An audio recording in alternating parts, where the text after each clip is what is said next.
यहाँ एउटा सानो गाउँमा रोशन नामक केटो बस्थ्यो। ऊ बुद्धिमान, मेहनती र ठूलो सपना बोकेको केटो थियो। तर उसको एउटा बानी थियो जसले उसलाई धेरै पटक समस्यामा पार्थ्यो। ऊ धेरै बोल्थ्यो। जब ऊ नयाँ कुरा सिक्थ्यो, ऊ त्यो कुरा आफैमा राख्न सक्दैनथ्यो। चाहे त्यो उसको पढाइ, महत्वाकांक्षा वा व्यक्तिगत लक्ष्यहरूबारे होस्, ऊ सबैलाई बताइहाल्थ्यो। रोशनलाई लाग्थ्यो कि आफ्नो योजना अरूसँग बाँड्दा ऊ अझ बढी प्रेरित हुन्छ, साथै उसलाई अरूबाट प्राप्त हुने प्रशंसा पनि मन पर्थ्यो।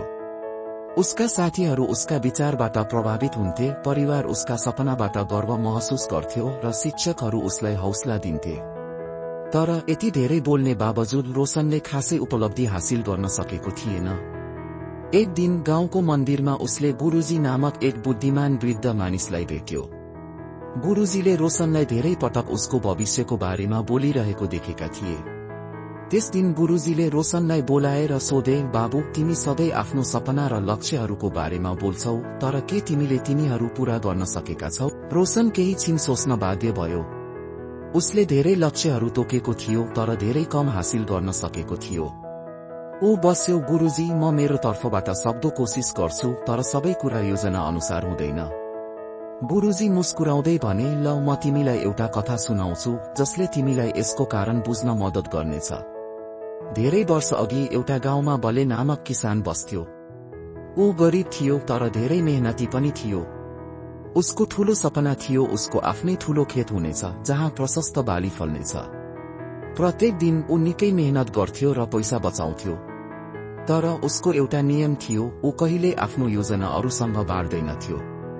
गाउँका मानिसहरूले उसलाई सोध्थे, बले, तिमी यति धेरै किन मेहनत गरिरहेछौ? तर ऊ सधैँ मुस्कुराएर भन्थ्यो, समय आएपछि थाहा पाउनुहुनेछ। वर्षहरू बित्दै गए र धीरे धीरे बलेले सानो सानो गरेर जग्गा किन्यो। ऊ आफ्नै खेतमा बाली लगाउन थाल्यो, खेत विस्तार गर्यो र सुन्दर घर बनायो। जब गाउँलेहरूले उसको सफलता देखे, तिनीहरू आश्चर्यचकित भए। एक दिन बलेको पुरानो साथीले उसलाई सोध्यो, तिमीले किन कहिले आफ्ना योजना कसैलाई भनिनौ? बले मुस्कुराउँदै भन्यो, जब तिमी धेरै बोल्छौ, दुई चीज हुन्छन्। पहिलो, मानिसहरूले तिमीलाई हतोत्साहित गर्छन्। दोस्रो, तिमी बोल्नमै व्यस्त भइहाल्छौ र काम गर्ने ऊर्जा हराउँछौ। मौनता तिमीलाई सुरक्षित राख्छ र शब्दहरू तीर जस्तै हुन्, एक पटक छोडिएपछि फिर्ता आउँदैनन्। त्यसैले म आफ्नो सफलता आफै बोल्न दिन्छु। कथा सुनेपछि रोशन गम्भीर सोचमा डुब्यो। गुरुजीले थप्दै भने, बाबु, जब तिमी धेरै बोल्छौ, दुई कुरा हुन्छन्। पहिलो, सबैजना तिम्रो सफलताका लागि खुसी हुँदैनन्।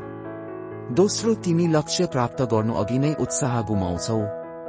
तिम्रो दिमागले तिमीले केही हासिल गरिसकेको सोच्न थाल्छ र काम गर्ने प्रेरणा हराउँछ।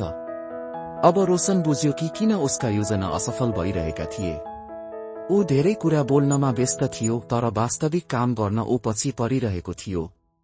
उसले गुरुजीलाई सोध्यो, के म अझै परिवर्तन हुन सक्छु? गुरुजी मुस्कुराउँदै भने, अवश्य। आजैदेखि कम बोल र बढी गर। तिम्रो सफलता नै तिम्रो आवाज बनोस्। सम्झ, मौनता शक्तिशाली हुन्छ। त्यस दिनदेखि रोशनले आफ्नो बानी बदल्यो। उसले आफ्नो योजना अरूसँग कम बाँड्न थाल्यो, बरु मेहनत गर्नमा ध्यान दिन थाल्यो। उसले गम्भीर रूपमा अध्ययन गर्यो, लक्ष्य प्राप्त गर्नतर्फ लाग्यो र अनावश्यक छलफलहरूबाट टाढा रह्यो।